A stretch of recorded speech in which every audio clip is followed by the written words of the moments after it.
اور دل پھینک ہرجائی بن کے اپنے والدین کو مجبور نہیں کریں کہ ان کی پگڑی کہیں کسی کے قدموں میں گرے۔ دوسری گزارش، اللہ تعالی جب نکاح کا موقع دے دے، اچھا ساتھی اور ساجی مل جائے، تو اس وقت میں جس چیز کو محسوس کر رہا ہوں، نکاح بعد میں ہوتا ہے، طلاقیں پہلے ہو جاتی ہیں، تیاری پہلے ہوتی ہے، منگنیاں ہیں اور ساتھ میں جواب مل رہے ہیں۔ کیوں؟ ہم نے جو امیدیں لگا رکھی ہیں وہ امیدیں کچھ اور ہیں، کوئی بنگلہ اور کوٹھی کی، کوئی گاڑی کی، کوئی ماڑی کی، کسی نے زمین اور پراپرٹی کو۔ یہ ڈبلنگ ختم کر کے آواز سادی کھول دیں، مجھے بات سمجھانی ہے۔ حضرات ذی وقار، یہ جو آپ نے آپس میں ذہن بنا رکھا ہے کہ مال ملے، دولت ملے، حسن ملے، جمال ملے، کمال ملے، نوجوانوں، رسول اللہ صلی اللہ علیہ وسلم نے کہا تھا اگر زندگی میں ایمان کا اصل مزہ چکھنا ہے تو یہ 3 کام کر لیں۔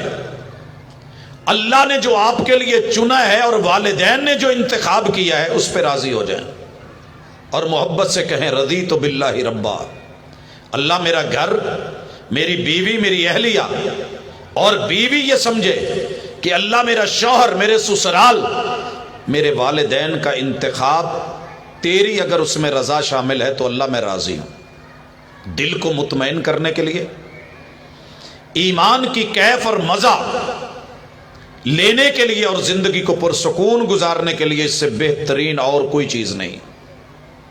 رضیت باللہ ربا وبالاسلام دینا وبمحمد الرسولہ، میں رسول کریم علیہ السلام کو اپنا نبی، ہادی اور مرشد سمجھ کے اور اسلام کو دین سمجھ کے میں اپنے اس گھر کو، رشتے کو چلاؤں گی بھی، نبھاؤں گی بھی۔ اس کے بعد اگلا مرحلہ ہے کہ میاں بیوی آپس میں اس ازدواجی تعلقات میں معزز طریقے سے رہیں، پرسکون طریقے سے، اور اس کے لیے پیغمبر کی سنت یہ ہے کہ شوہر کا اخلاق بیوی کے لیے، بیوی کا اخلاق اپنے شوہر کے لیے اچھا ہو۔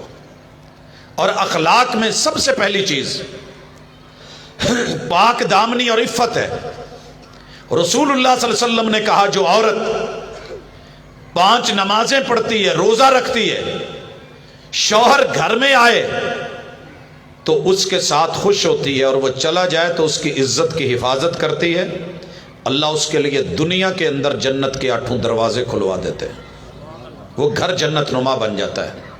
بھائیو، آج بڑی پریشانی ہے کہ ہم نے شادی پہ جانا ہے تو تیار ہیں، بازار جانا ہے تو نئے سوٹ پہناوے، تیاری، میک اپ اور آرائش و زیبائش کے ساتھ سج دھج کے نکلتے ہیں، لیکن جب شوہر کے گھر آنے کا ٹائم ہوتا ہے تو ہمارا وہی پسینے والا بدبودار لباس، نہ اس کے لیے خوشبو کا اہتمام، تو یوں گھر نہیں چلا کرتے۔ پھر مردوں کا جب رخ باہر ہوتا ہے تو پھر شکوے ہوتے ہیں اور گھر ٹوٹتے ہیں، نہیں بچتے۔ پیغمبر کی سنت کیا ہے؟ مرد اپنی بیوی کے لیے، بیوی اپنے شوہر کے لیے بنے، سجے اور سنورے۔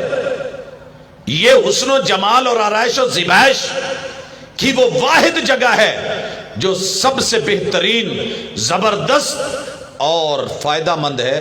تو اپنے آپ کے لیے، اپنے شوہر کے لیے، شوہر اپنی بیوی کے لیے بننا، سنورنا اور ایک دوسرے کا لحاظ رکھنا، یہ آنکھوں کی ٹھنڈک اور سکون کا باعث ہے، جس کے اوپر ہمیں توجہ دینی ہے، ہماری توجہ نہیں ہے۔ دوسرے نمبر پہ لڑکے کو چاہیے پیغمبر کی سنت سمجھیے، پوری شریعت اور سیرت پڑھیے، اپنی بیوی اور بیوی کے والدین اور بہن بھائیوں کی عزت، اپنے سسرال کی عزت، اس کے بغیر گزارا نہیں ہے۔ اگر کوئی نوجوان شوہر سمجھتا ہے کہ میں اپنی بیوی کے والدین کو گرا کر کے، انسلٹ کر کے، دھتکار کے سکون پالوں گا، تو سکون نہیں ملتا، کیونکہ عورت سکون میں نہیں، جب عورت سکون میں نہیں تو گھر سکون میں نہیں۔ اسی طرح لڑکے کے والدین اس کے چچے تائے، عزیز و اقارب، بڑے اور وڈیرے، خاندان کے چودھری نواب جن کو اللہ نے عزت سے بخشا ہے، عمر رسیدہ ہیں، بزرگی میں بڑے ہیں، ان لوگوں کی اگر بیوی عزت نہیں کر پائی تو سمجھ لیجیے یہ پیغمبر کی سیرت سامنے نہیں آئی۔ یہ بڑے ہیں، ان کو عزت ملے گی تو شوہر کو سکون ملے گا۔ جب میری بیوی میرے ماں باپ کی عزت کرے گی، بہن بھائیوں کا خیال رکھے گی، تو میں پرسکون ہو کے اپنی زندگی کے معاملات نمٹاؤں گا۔ میں اگر ممبر و محراب پہ بیٹھا ہوں، سٹیج پہ بیٹھا ہوں، مجھے پیچھے پریشانی ہے تو میں سکون کیسے کر پاؤں گا؟ اور اگر یہاں بیٹھے مجھے علم ہے کہ میرے گھر میں میرے بڑوں کی عزت، میرے بہن بھائیوں کی عزت، میرے خاندان اور فیملی کی عزت برقرار ہے، تو میرے کام اور معاملات بڑے اچھے طریقے سے چلیں گے، کیونکہ میں پرسکون ہوں۔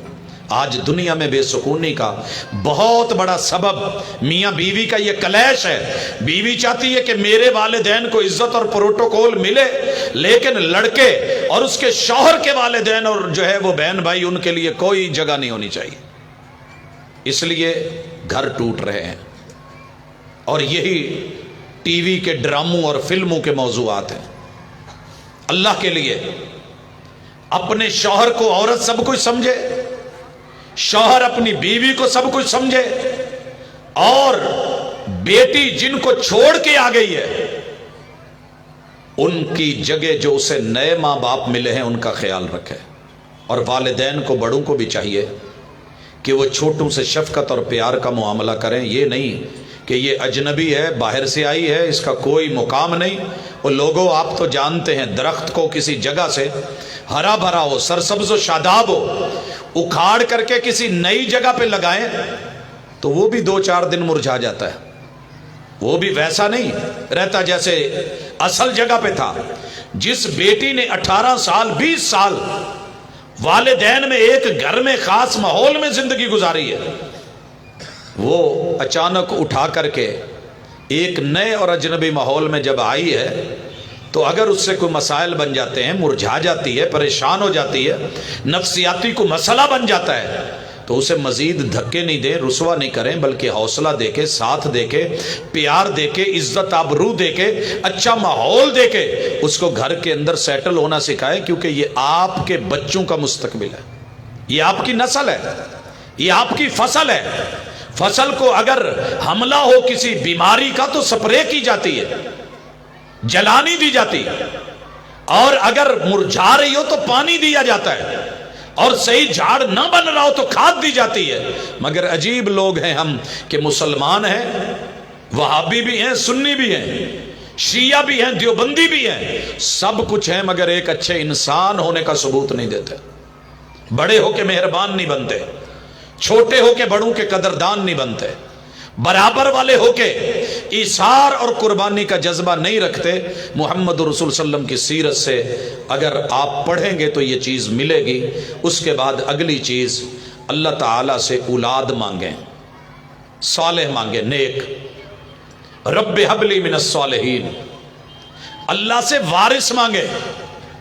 رب لا تذرنی فردا وانت خیر الوارثین، اللہ مجھے ایسی اولاد دے جو میرے چلے جانے کے بعد اس دنیا میں جہاں میری دنیا کو سنبھالے، میرے دین کی بھی وارث ہو۔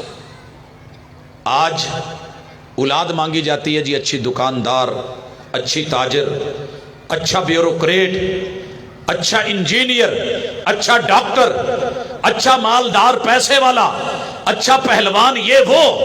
اگر نہیں مانگا جاتا تو ذہن میں بھی بات نہیں ہوتی کہ اللہ میں چلا جاؤں تو میرے جانے کے بعد میرے سجدوں کی امین، میرے قیام کی محافظ، میرے رکوع کی پاسدار، اللہ میرے جذبوں کی محافظ بن کے میری اولاد کھڑی ہو، اور کم از کم میرے جنازے پہ دعائیں پڑھنے والی کو میری نسل ہو، اور میرا جنازہ پڑھانے والا کو میرا اپنا خون ہو۔